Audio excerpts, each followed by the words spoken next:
A network of spies has been identified across the United Kingdom. Chinese students studying at British universities reportedly under pressure to report back to Beijing and to spy on their classmates in an attempt to stop discussion of topics sensitive to China. Gregory Lee is Emeritus Professor at the University of St Andrews, Founding Professor of Chinese Studies there, and Gregory contributed to this report by the UK China Transparency think tank. Gregory Lee joining us live. Good evening to you, sir. Thank you for being with us here on France 24. Were you shocked by your findings? It's, this report is more of a wake-up call than it is a major new revelation. The kind of activities that are described in it have been going on for some time, but they've intensified, and they've certainly intensified under the leadership of Xi Jinping. So Chinese students have always been encouraged to spy on one another and to report back to the authorities, the embassy or the local consuls. And of course, that's made easier for the authorities by the fact that all of these students will have relatives back in China and therefore are easily pressured or threatened with what might happen to those relatives if they don't comply. My reaction to that over the years has always been to say to the students, well, I know that you're being asked to spy on one another. I know that you're being asked to report back on what's been said in class. If I say it, you can repeat it. I know that you're going to do that.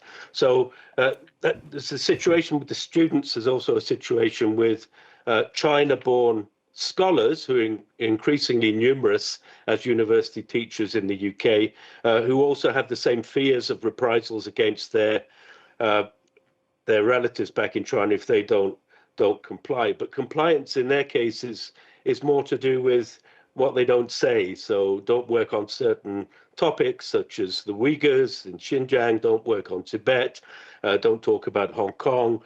So there's a lot of pressure about that. And recent years, the demands on students to sort of keep an eye out on what other students are doing, especially those students who came from Hong Kong, has increased. But that, as I say, has been a long-term phenomenon. It's just intensified over recent times. Gregory, how widespread is this? How dangerous is it? I don't think it's particularly dangerous. The main threat that's brought out in this report is a threat to academic freedom, and that academic freedom actually has two sources. There, of course, the Chinese authorities directly applying pressure. You won't get a visa. You won't be allowed to go to China. Or if you're a Chinese student, be careful of what might happen to your families. And then there's the pressure that actually comes from the United Kingdom's own university administrations, who are frightened of Chinese reprisals, because as the spectators may not know, Chinese universities are heavily dependent on Chinese students. So if we look at the University of Manchester, the Scottish universities, Edinburgh, Glasgow, the big London universities, we're talking about tens of thousands of Chinese students who enroll, paying much, much higher fees than UK students. And so there's a fear if suddenly China pulled the plug on those students and brought them back, either globally or from a particular university, the impact on UK universities would be huge, and the financial hit would be huge, and in some cases would probably lead to bankruptcy. So there are several things that are brought out in this report that need to be heeded, and it's not as if the UK Parliament and government don't know these things already, but this is, as I say, it's a reminder. 50 UK academics dealing with China in China studies were asked to respond to a survey. 3/4 of them did so anonymously. So that gives you an idea of the fear that is there, either fear of the Chinese authorities or worries about repercussions from their own university administrations. So that situation really does need to be addressed. Your empathy with the students and your colleagues is evident. I'm just wondering how some of the things you've outlined seem to be very sinister about the threats that might be made to students and academics coming to the UK from China. Do you have any further evidence on that? Well, those threats are not just confined to universities, because they happen in UK Chinatowns, in UK Chinese communities, where the Chinese authorities are increasingly active, using this similar kinds of tactics of threatening people back home to get local people to comply. It was particularly evident during the pro-Hong Kong demonstrations a couple of years back. There were literally street battles between pro-Hong Kong and anti-Hong Kong students. So they're the things that have changed over the last few years. But it really is a situation that the government needs to address, because it is ultimately about the university's ability to respond, to protect academic freedom.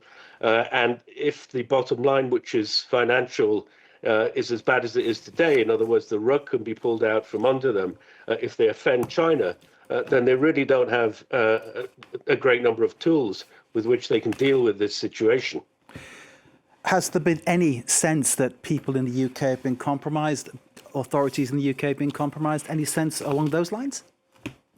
I've not witnessed any of that personally. I mean, in this survey, it has to be said, there are a number of people who don't have much negative to say, but then there are a significant number who are obviously concerned and have horror stories to tell. In terms of if we're looking at questions of corruption in terms of university administrators, I haven't seen any evidence of that. We certainly know that has existed in other countries.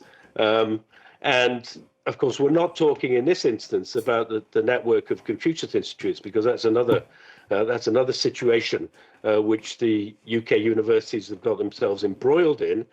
Because universities are connected to Confucius Institutes, which are embedded in their structures, and they're mainly staffed by staff that come directly from China and who are trying to project a positive image of China. So with more of an emphasis on calligraphy and making paper lanterns, rather than in fact talking about the reality, social, economic, political reality that is China today. So there are contradictions in the objectives of what a Chinese Studies Department or a China Studies Department should be doing in a university, and what China would like universities in the UK to be projecting as a positive image of China.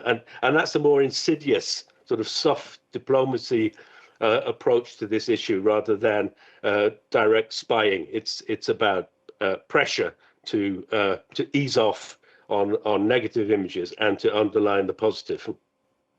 Gregory Lee, thank you very much indeed for your insight.